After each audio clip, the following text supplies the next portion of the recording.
क्योंकि ये अध्ययन होना अत्यंत आवश्यक है। आधुनिक भारत के निर्माताओं में जिन जिन का नाम लिया जाता है उन सब को भारत के सोचने समझने वाले प्रत्येक व्यक्ति ने जानना आवश्यक है, क्योंकि जो भारत हमको निर्माण करना है वो अभी पूरा निर्माण नहीं हुआ है। हमको उसको करना है तो इसके लिए जिन लोगों ने अपना पूरा का पूरा जीवन समर्पित किया, जीवन में दूसरा कुछ प्राप्त करने की इच्छा नहीं की, ऐसे लोगों ने क्या सोचा था, क्या देखा था, क्या समझा था, इसका ज्ञान रखकर ही हमको विचार करना पड़ेगा। लेकिन जैसे उन्होंने उल्लेख किया कि हम लोगों ने अपने महापुरुषों को भी पिंजड़े में बंद कर दिया है। पहले से हम जो जात पात, प्रांत, पंथ, भाषा, पक्ष, आजकल ये सारी विषमताएं मानने वाले लोग हो गए हैं, तो इन सब विषमताओं से ऊपर उठकर सारे देश को एक देश के नाते देखो और उसका विचार करो, ऐसा कहने वाले महापुरुषों को भी हमने उनके जाति में बंदिस्त कर दिया, उनके विचारों में बंदिस्त कर दिया। अब ये तो अलग अलग होता ही है, इस पर किसका कोई बस है क्या? दैवायत्तम कुले जन्म मदायत्तम तु पौरुषम, ये कर्ण का वाक्य है महाभारत में। अब देखिए महाभारत में कुछ कर्ण के भी वाक्य, कुछ दुर्योधन के भी वाक्य ये नीति सम्मत वाक्य के नाते कहे जाते हैं। केवल धर्म, केवल श्री कृष्ण उनके वाक्य नहीं लिए, उनके तो लिए ही है, परंतु इन पात्रों के भी कुछ वाक्य लिए हैं, क्योंकि उन्होंने विचार करते समय ये विचार किया कि जो जिस परिस्थिति में जैसा रहना करना उसको आवश्यक हो गया वैसा उसने किया होगा, लेकिन आखिर उसका मन क्या बोलता है, वो आदमी कैसा है, वो देख के और उस प्रकार उसका प्रकटन करना। हमारे देश में महापुरुषों के प्रति देखने की हमारी दृष्टि थोड़ी बदलनी चाहिए, ऐसा मुझे लगता है। हम केवल उन्होंने क्या किया और क्या बोला, क्या लिखा, यही देखते हैं। ये तो देखना ही चाहिए क्योंकि उससे हमको एक आगे के लिए मार्गदर्शन मिलता है, परंतु मुख्य देखना चाहिए कि वो मनुष्य कैसा था, उसके जीवन में त्याग है कि नहीं, उसके जीवन में निस्वार्थ बुद्धि है कि नहीं, वो केवल प्रसिद्ध पुरुष बनने के लिए कुछ करता है, देश के लोगों के दुख को अपनी पूंजी बनाकर उसके आधार पर आगे बढ़ने की सोचता है कि उनके दुख को नष्ट करने की सोचता है। इस मूल्यांकन पर कसकर जो अपने इस नूतन भारत के राष्ट्र निर्माताओं में लोग गिने जाते हैं, उनमें एक डॉक्टर बाबा साहब अम्बेडकर है। अब उनको नरेंद्र यादव जी ने मुझे बुलाया, इसमें तो वास्तविक आनंद होना चाहिए। मैं डॉक्टर हेडगेवार का अनुयायी हूँ, वो डॉक्टर बाबा साहब आम्बेडकर के अनुयायी है। देश में काम करने वाली जो विचारधाराएं देश हित के लिए अगर एकत्र आती है तो ये आनंद की बात है कि दुख की बात है। लेकिन विचित्र स्थिति है, एक बहुत बड़े नेता हमको मिले, नाम मैं लूँगा नहीं, उनकी कठिनाई होगी। एयरपोर्ट पर मिले, नागपुर ही जा रहे थे, तो मैंने उनको सहज कहा कि आप चले ही रहे हैं तो आइए हमारे कार्यालय में। तो उन्होंने तुरंत कहा, अर्थक्वेक हो जाएगा भागवत जी, मुझे पार्टी से निकाल देंगे। मैंने कहा कि आपको मैंने बुलाया इसलिए मुझे नहीं निकाला जाएगा, क्योंकि संविधान सभा की जिस भाषण का आपने उल्लेख किया उसी में आगे डॉक्टर बाबा साहब अम्बेडकर ने कहा है कि अभी हम अन्य अन्य विचारधाराओं के विभिन्न शिविरों के नाते यहाँ अलग अलग बैठे हैं, परंतु ये इतिहास ध्यान में रखना चाहिए कि अपने देश को किसी ने अपने बल पर नहीं जीता। हमारे आपसी भेदों के कारण हमने चांदी की तश्तरी में अपना देश उनको पेश किया। इसलिए इससे अगर बोध लेकर आगे हम इस वर्तन को नहीं सुधारते तो केवल संविधान आपकी सुरक्षा नहीं कर सकता, देश की सुरक्षा नहीं कर सकता। तो जैसे ये पूछा कि कब हम इस विषमता को तिलांजलि देंगे, वैसे ये भी एक विषमता ही है। मुझे संकोच नहीं होता है, क्योंकि जैसे ये समाचार आया कि अब जरा नरेंद्र यादव जी संघ वालों से नज़दीकी साध रहे, ऐसा समाचार वो मैंने आज देखा, आज ही देखा आते समय। वैसा ये भी कहा जा सकता है कि अब दलितों में अपना बेस बड़ा करने के लिए संघ ये सब कर रहा है, ये भी कहा जा सकता है, कहा जा चुका है कई बार। एप्रोप्रिएशन कर रहे हैं महापुरुषों, ऐसे महापुरुषों को कोई एप्रोप्रिएट करना ये आसान बात है क्या? उनको एप्रोप्रिएट करना यानी उनके जीवन की विरासत को आगे चलाने का संकल्प करना कौन कर सकता है? ये सती का व्रत है, आसान नहीं है किसी महापुरुष का नाम अपने पीछे लगाना। वैसा शील चाहिए, वैसी प्रामाणिकता चाहिए, वैसा समर्पण चाहिए, और वैसा जिसको आपने जी तोड़ परिश्रम कहा, वैसा परिश्रम चाहिए। डॉक्टर बाबा साहब आम्बेडकर के जीवन में ये सारी बातें दिखती है बचपन से, और बचपन से ये मन में विषमता के प्रति एक आग भी दिखती है, क्योंकि उनको झेलना पड़ा। डॉक्टर बाबा साहब आम्बेडकर के अभी जो आपने पढ़ा सब कठोर लगा होगा किसी किसी को, और इससे भी कठोर उन्होंने कहा है। और मैं कहता हूं कि कहने वाले वो अकेले नहीं है, विवेकानंद ने भी उतना ही कठोर कहा है। पढ़ना भी कठिन हो जाता है कभी कभी, लेकिन वो पढ़ना पड़ेगा, सुनना पड़ेगा, समझना पड़ेगा, क्योंकि जिनको वो झेलना नहीं पड़ा वो कल्पना नहीं कर सकते। आरक्षण के बारे में हमारे प्रतिनिधि सभा में बहुत पहले 1980 के दशक की बात है, पहली बार जब वो मंडल वगैरह सारा चला, उस समय फिर प्रस्ताव करना था, और वो विषय ही ऐसा है कि समाज में दो मत है ही, मतों के कारण अलग है, दो मत होने के कारण अलग अलग है, लेकिन है। तो बहुत घमासान चर्चा हुई, और प्रस्ताव पारित होना और रिजेक्ट होना दोनों नहीं होता है, क्या करना है इसको। तो उस समय सरसंघ चालक हमारे बाला साहब देवरस थे, उन्होंने सबको रोका, रुको रुको जरा एक बात ध्यान में रखो, 2000 वर्षों से इस विषमता को जो झेल रहे हैं, ऐसे किसी परिवार में अपना जन्म हुआ है, इस मनस्थिति में आकर इस प्रस्ताव का विचार करो। ऐसा उन्होंने कहा, अगले 15 मिनट में प्रस्ताव पारित हो गया। ये दर्द जिनके मन में है देश के प्रति, देश के प्रत्येक घटक के प्रति, वो हमारे वास्तविक मार्गदर्शक है। उनमें डॉक्टर बाबा साहब आम्बेडकर का नाम आता है। और ये मैं आज नहीं कह रहा हूं, ये हमारे यहां पहले से है। डॉक्टर बाबा साहब आम्बेडकर के सारे प्रयासों में उनके मन में आस्था रखकर उन्होंने संबंध जिनसे रखे थे, ऐसे कौन थे? ऐसे नाम आप निकालेंगे तो उसमें आपको सावरकर जी का नाम मिलेगा। उनको पत्र लिखा है उन्होंने, जो रत्नागिरी में आने के बाद उन्होंने सामाजिक समरसता के लिए काम किया, उसके वो बड़े उनको अच्छा लगता था, और उन्होंने लिखा था कि आप ये कर रहे हैं बहुत अच्छी बात है, लेकिन मेरा मानना है कि ये जात नाम की व्यवस्था ध्वस्त किए बिना इसका इलाज नहीं है। तो मैं तो उसी में लगा हूं। डॉक्टर अंबेडकर के प्रति हमारा संबंध आज का नहीं है संघ। अब संघ में रिकॉर्ड नहीं रखते, फोटो नहीं रखते।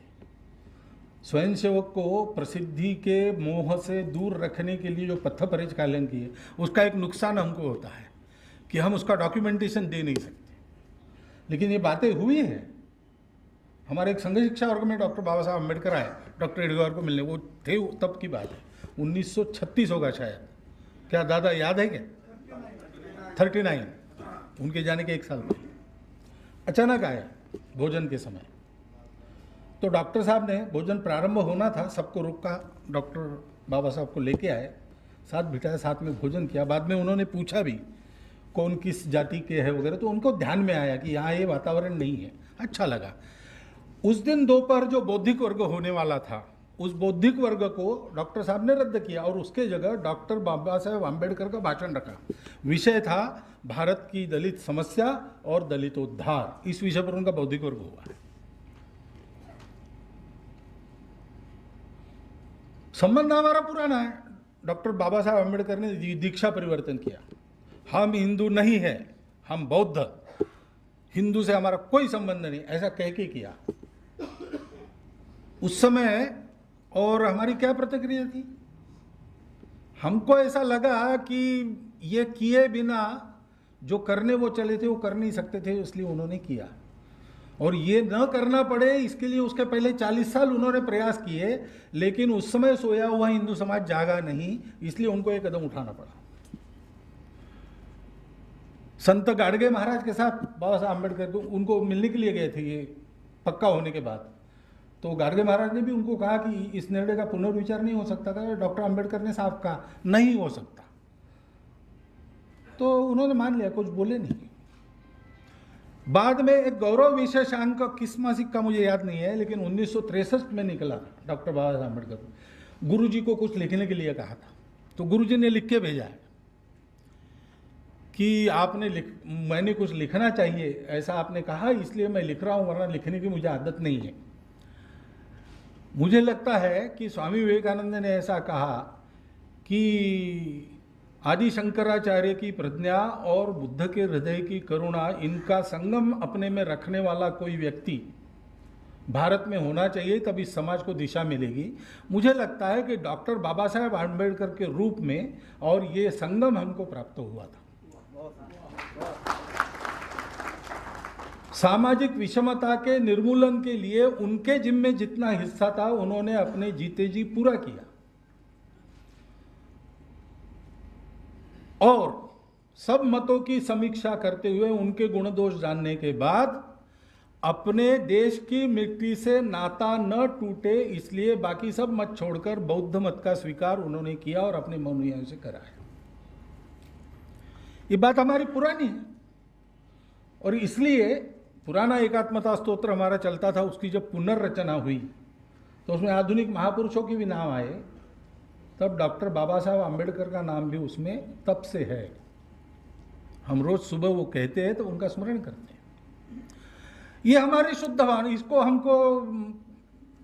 इसका हम अपने लोकप्रियता के वगैरह उपयोग करने वाले नहीं है। हमारी वो पद्धति नहीं है, हमारा वो स्वभाव नहीं है। महापुरुषों को हम व्यापार की वस्तु नहीं मानते।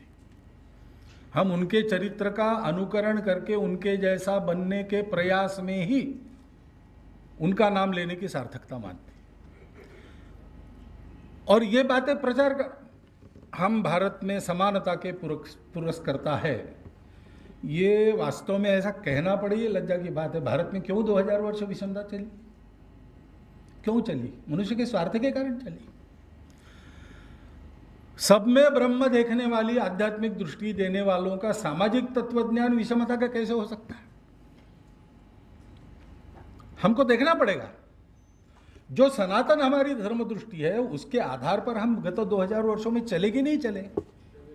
मुझे लगता है कि धर्म के नाम पर हमने बहुत अधर्म किया है और इसलिए हमारा तो नुकसान हुआ, वो धर्म बदनाम होता है। डॉक्टर आम्बेडकर का कहना था इसको सुधारो। 40 साल उन्होंने प्रयास किए और वो प्रयास करने के बाद भी जब उनके ध्यान में आया कि नहीं, बहुत देर है अभी इनको जागने में, अभी नहीं जागेंगे, तो फिर वही जो आशंका उन्होंने प्रकट की थी कि विषमता से ग्रस्त लोगों के विस्फोट से अपनी लोकशाही टूट जाएगी, तो विषमता डॉक्टर बाबा साहब आम्बेडकर का दीक्षा परिवर्तन हम लोग अपने देश के लिए एक बड़ा उपकार मानते हैं। यह हमारी भावना है। लेकिन डॉक्टर बाबा साहब आम्बेडकर ने एक ही काम किया क्या? वो केवल दलितों के मसीहा थे क्या? केवल विषमता निर्मूलन के काम में थे क्या? ऐसा नहीं है।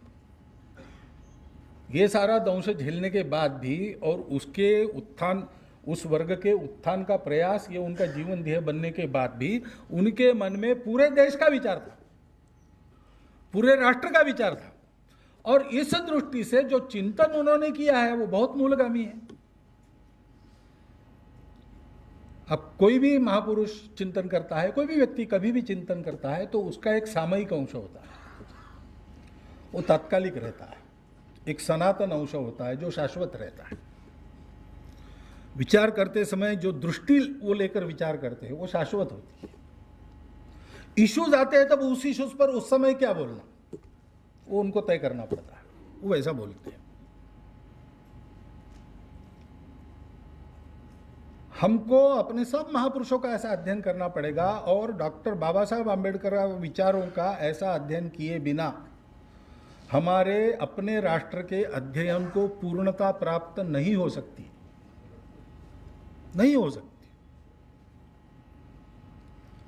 हमने किया है और इसलिए पूना के सामाजिक समरसता पर वसंत व्याख्यान माला में बाला साहब देवरस का भाषण हुआ तो उन्हें स्पष्ट रूप से आर्टिकुलेशन किया, जो पहले से हम संघ में मानते थे, लेकिन तब तक संघ की कोई ऐसी प्रतिष्ठा नहीं थी कि संघ के सरसंघ चालक क्या कहते हैं कोई सुने। इमरजेंसी के बाद ये प्रतिष्ठा बनने लगी, तब बाला साहब का भाषण हुआ। तो बाला साहब ने सीधा कहा कि अस्पृश्यता अगर गलत नहीं है, विषमता अगर गलत नहीं है, तो इस समाज में कुछ भी नहीं गलत, और इसलिए विषमता जानी चाहिए। It should go out lock stock and barrel, आमूल चूल उसका बहिर्गमन होना चाहिए। पद्धति एक एक की अलग अलग रहती है। डॉक्टर आम्बेडकर को जिस परिस्थिति में काम करना था उसमें धीरे धीरे करेंगे, इसके लिए अवकाश ही नहीं था, वो सीधा मारे ही झेल रहे थे। और इसलिए विषमता को बाहर निकालना है, वो उन्होंने टारगेट निकाला, व्यवस्था को समाप्त करो, क्योंकि वो व्यवस्था सीधा घाव कर रही थी। डॉक्टर हेडगेवार ने शुरू किया तो उन्होंने सोचा कि ये व्यवस्था किस मानसिकता के कारण है, उस मानसिकता को मिटा दिया। उन्होंने उस दिशा से काम किया। अगर कुछ भिन्नता दिखती है तो भिन्नता प्रस्थान बिंदु, कहां से चलना पड़ा, जाना एक ही जगह था, जहां से चलना पड़ा वहां से रास्ता बनाया। तत्व की भिन्नता नहीं है। जिस परिस्थिति में, जिस परिवेश में जो करना पड़ा वो करना पड़ा, इसलिए भिन्न दिखता है, लेकिन मन तो एक ही है। फ्लैग कमेटी के सामने स्वतंत्र भारत का राष्ट्रध्वज कौन सा हो, ये जब वकालत करनी थी तो इस देश में जिनको हिंदुत्ववादी कहा जाता है उन लोगों का दृष्टिकोण, उसकी पैरवी करने के लिए डॉक्टर बाबा साहब आम्बेडकर गए थे। तो मन तो एक ही था। आपने जो उल्लेख किया है, उन्होंने क्या क्या लिखा है, कैसा लिखा है, तो कई बातों में वो विचार मिलते ही है। हाँ, लेकिन इसमें हमको व्यापार नहीं करना है। उनके जीवन को देखे, उनके जिनकी हिम्मत है, ये पढ़ो, 4 ग्रंथ पढ़ने चाहिए। किसने पढ़ने चाहिए? हिम्मत वाले ने पढ़ने चाहिए। एक तो उसमें जो खरा है वो खरा कहा है, जो खोटा है उस पर हथौड़ी के घाव है। उसको सत्य को सहन करने की ताकत है तो पढ़े। असत्य के कारण जिनके दिल कमजोर है वो इसको न पढ़े, यही अच्छा है उनकी सेहत के लिए। जिनको अपने पूरे समाज को एक मानकर उसके सुख में अपना सुख मानकर जीवन जीने की इच्छा है वो जरूर पढ़े। जिनको ऐसी बातों को फैशनेबल शब्दों में लोगों के सामने बोलकर अपना स्थान उत्पन्न करना है वो न करे, क्योंकि ये शब्द जब बोलेंगे तो उसके पीछे पीछे सर पे जो दायित्व आता है वो ऐसा गहरा और ऐसा ऊंचा होता है, उसके भार के नीचे दब जाएंगे। जिनके मन में प्रामाणिकता है सत्य को जानने की और सत्य और न्याय के लिए अपना जिसको बहुत प्रिय मानते उसको भी क्षणार्ध में छोड़ने की तैयारी है, वो इसको पढ़े। ऐसे लोगों के लिए उपयुक्त है जिनको अपने देश को बड़ा करना है दुनिया में, अपने धर्म, संस्कृति, समाज का गौरव बढ़ाना है, सारे विश्व की समस्याओं का उत्तर देने वाला भारतवर्ष जिनको खड़ा करना है, इसकी प्रामाणिकता से ऐसा जो सोचते हैं और उसके लिए सब कुछ छोड़ने के लिए तैयार है, वो लोग पढ़े।